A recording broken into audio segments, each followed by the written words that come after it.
என்னடா இது இந்த குண்டி பூசணிக்காவை காட்டுறேன்னு பார்க்குறீங்களா?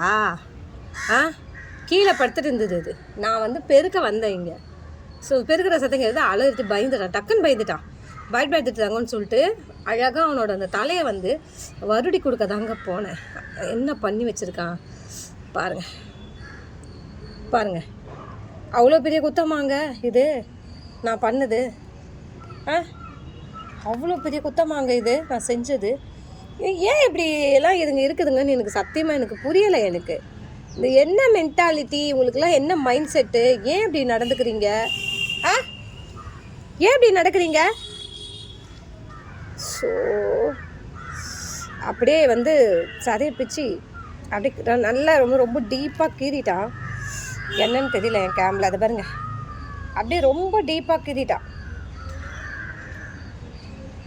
டீப்பானா அந்த அவனோட நெயில், பெரிய நெயில் இருக்கு இல்லையா, அதை வச்சு கீறிட்டான். ஏற்கனவே எனக்கு வந்து கை வந்து இப்போது எப்படி இருக்குது பாருங்கள். இந்த பனியில் என் கை எப்படி ஆயிடுச்சுக்கு பாருங்கள். இந்த பனியில் கைகளில் எனக்கு அதிகப்படியான வெடிப்புகள் வரும். ஸோ காரத்தில் கை வைக்க முடியாது. ஃபிஷ் ஃப்ரை இந்த மாதிரிலாம் ஃப்ரை பண்ணுறோம்ல, மஞ்சத்தூள் போட்டு பிணையும், அந்த மாதிரி பிணைஞ்சது தான் இன்றைக்கி.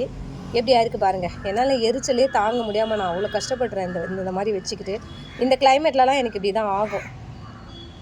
இங்கே பாருங்கள் எவ்வளோ டீப்பாக போட்டிருக்கான்னு தெரியாது உங்களுக்கு. வந்து வெறும் பிளட்டு மட்டும் தான் தெரியும். அவன் எவ்வளோ டீப்பாக பண்ணியிருக்கான்றது உங்களுக்கு தெரியாது. என்ன தான் இதுங்களை பண்ணுறதுன்னு ஒன்று. உனக்கு என்ன தாண்டா பிரச்சனை? நான் அதிகமாக கடி வாங்கினதே இவங்கிட்ட தாங்க, சத்தியமாக சொல்கிறேன்.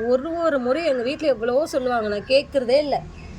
ஒரு முறையும் சொல்லு. என்ன இப்போ வந்து வர முப்பாஸ் வந்து ரொம்ப அக்ரெசிவாக இருக்கான். தொடக்கூடாதுன்றான், அவன் பக்கத்தில் போகக்கூடாதுன்றான், கேட் யாருன்னா பக்கத்தில் வந்து நிற்கக்கூடாதுன்றான், நின்னாக்கா கத்தி ஊரையே கூட்டுறான். நம்ம வாப்பா அப்படின்னு கிட்ட போனோன்னா ஒன்று கடிச்சிடுறான், இல்லை பூரிடுறான். எப்படி ஹேண்டில் பண்ணுறதுன்னு எனக்கு இந்த பூசணிக்காவை எனக்கு தெரியவே இல்லை.